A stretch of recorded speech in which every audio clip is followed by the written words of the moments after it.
Alors là, on voit que j'ai des propriétaires acteurs et movie, mais pour l'instant, la relation n'a pas encore été faite. Donc, pour les relier, il suffit que je fasse un petit shift contrôle dessus.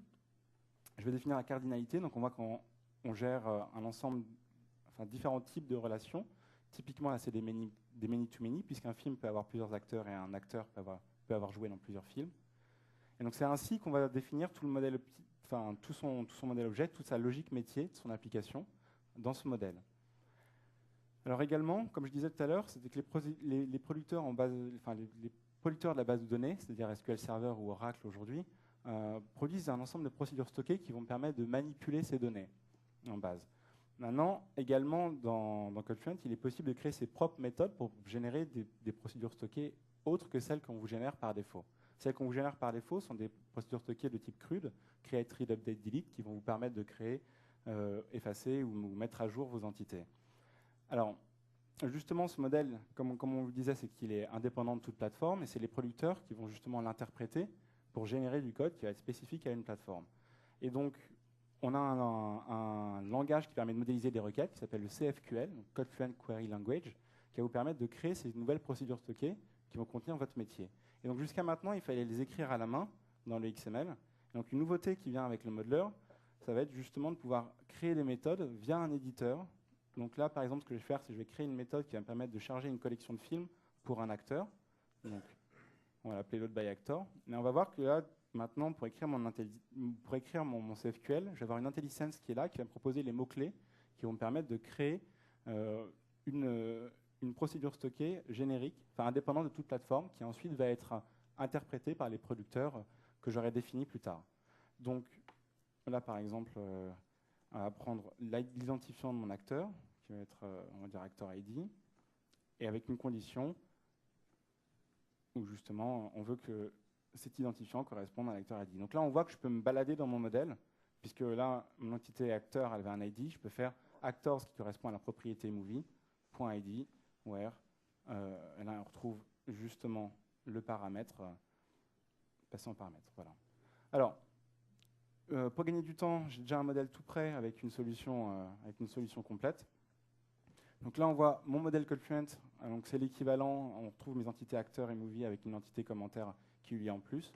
On observe qu'il y a plus de propriétés qui ont été ajoutées, dont une qui s'appelle website URL. Et donc, comme il parlait tout à l'heure de règles de validation, on voit justement que sur cette entité, website URL, elle a une règle.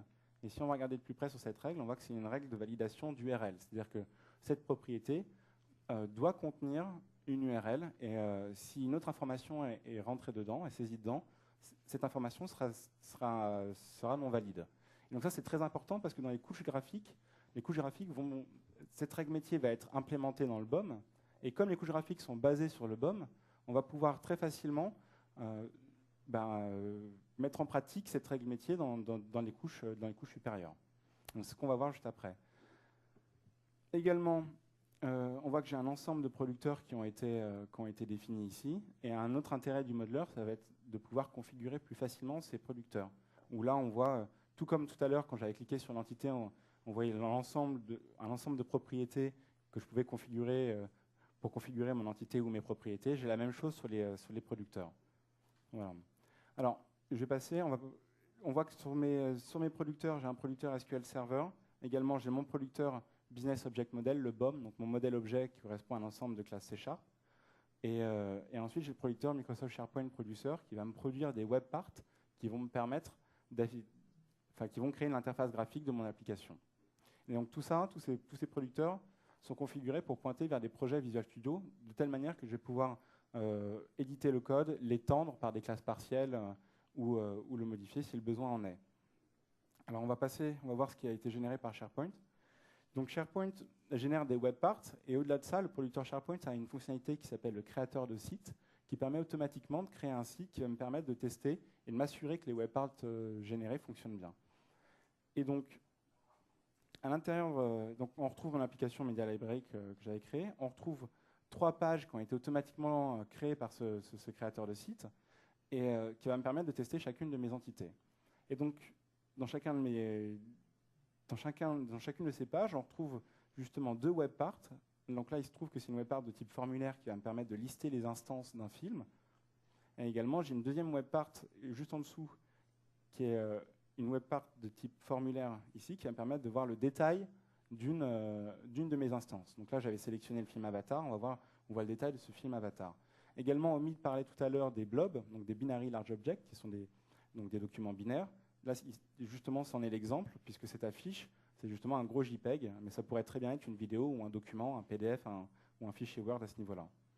Également, un autre point important, c'est que ça ne fait pas juste du CRUD, puisque de base, CodeFluent gère toutes les relations. Donc là, typiquement, on voit que pour cette ligne, cette instance, je liste, vous vous rappelez de ma relation many-to-many entre movie et acteur. Là, on voit qu'automatiquement, je liste les acteurs qui ont participé à ce film, et que si je clique dessus, encore une fois, je vais avoir un écran un dialogue qui va apparaître et qui va me montrer le détail des acteurs liés à cette entité. Et je peux me balader dans tout mon modèle objet. Et tout ça, c'est du 100% généré. Je n'ai pas fait pas de code custom. On retrouve c'est 100% fonctionnel et c'est du 100% généré. Alors tout à l'heure, on parlait des règles de validation également. Donc, je vais vous montrer ça rapidement. Donc, par exemple, j'ai édité la fiche Avatar. Et au lieu d'avoir une URL valide telle que celle-ci, on va mettre une URL invalide.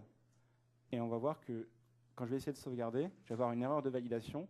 Et cette erreur de validation qui est remontée par le BOM quand il a validé l'entité, elle est affichée automatiquement dans l'UI. Et donc ça, c'est très important, parce que donc, les webparts qui sont mappés sur ces entités, ce sont des webparts standards SharePoint. Ce qui fait que si jamais, donc évidemment, dans votre application, vous aurez besoin de faire des pages à la main et personnalisées, vous pouvez les réutiliser. Et également, au-delà de ça, vous pouvez très bien en dériver pour capitaliser sur les fonctionnalités qui sont incluses dans ces webparts, c'est-à-dire de la sécurité, de la localisation, de la validation. Vous pouvez en dériver justement pour plus rapidement concevoir votre application SharePoint. Alors, au-delà de ça, la deuxième partie de la démo, c'est que, Omid parlait tout à l'heure d'un jeu de Lego, c'est-à-dire qu'en définissant un ensemble de producteurs, je vais pouvoir définir l'architecture de mon application et rajouter facilement une nouvelle plateforme supportée. Là, typiquement, ce que j'ai fait, c'est que j'ai rajouté le producteur du Silverlight Object Model, qui va me permettre, dans mon application Silverlight, d'avoir un modèle objet qui consomme le modèle objet que vous avez vu qui est utilisé par SharePoint. Donc là ce que je vous montre dans ce répertoire proxy, c'est justement ce Silverlight Object Model, où on retrouve justement le même modèle objet que j'avais dans mon BOM, qui est côté serveur, sauf que là, la différence, c'est que le BOM, lui, il est exposé par des services WCF qui va exposer toutes ces fonctionnalités. Et côté proxy, côté client, donc dans mon Smart Client, j'ai ce même modèle objet qui va me donner la même aisance presque la même aisance de développement que si j'étais en client-serveur traditionnel, et qui justement va s'occuper de toute la communication WCF pour moi. Et au-delà de ça, tout comme dans mon modèle objet côté BOM, ici, ça implémente un ensemble d'interfaces qui vont faciliter la validation et la liaison de données, par exemple. Donc à partir de là, je vais pouvoir facilement créer une interface graphique. Et ce que j'ai fait, justement, c'est que j'ai créé une interface graphique Silverlight, on voit ces trois petits fichiers XAML, basés sur ce proxy et qui utilise le même modèle objet qui a été utilisé dans mon application SharePoint. Alors, à la différence de SharePoint, c'est qu'ici, l'interface graphique, elle n'a pas été générée. C'est le modèle objet Silverlight qui a été généré derrière. Mais par contre, elle a pu être rapidement implémentée, puisque j'ai juste à me binder à me lier sur ces classes fournies par le proxy. Donc là, ce que je vais faire, c'est qu'en cliquant sur ce bouton Load Movies, je vais charger la collection de films que j'ai créée avec mon application SharePoint et l'afficher dans un composant CoverFlow, qui est un composant Telerik. Donc là encore, c'est quelque chose d'important, c'est que du fait que tous nos objets, tout ce que nous générons sont standards et implémentent des interfaces standards, on est compatible avec les composants Microsoft et les composants de différents acteurs du marché tels que DevExpress, Infragestix ou Telerik. Donc ça, c'est un composant Telerik qui me permet justement de naviguer à travers mes affiches de films, qui là encore, je rappelle, ce sont des blobs. Donc là, on voit bien que c'est vraiment géré dans toutes les couches, même en Smart Client. Alors voilà. Donc je vais juste terminer la démo on va créer une nouvelle instance de film pour montrer que tout est fonctionnel. Et donc encore une fois, tout ça, c'est sans avoir customisé le code. Le seul code qui a été écrit, c'est l'interface graphique Silverlight.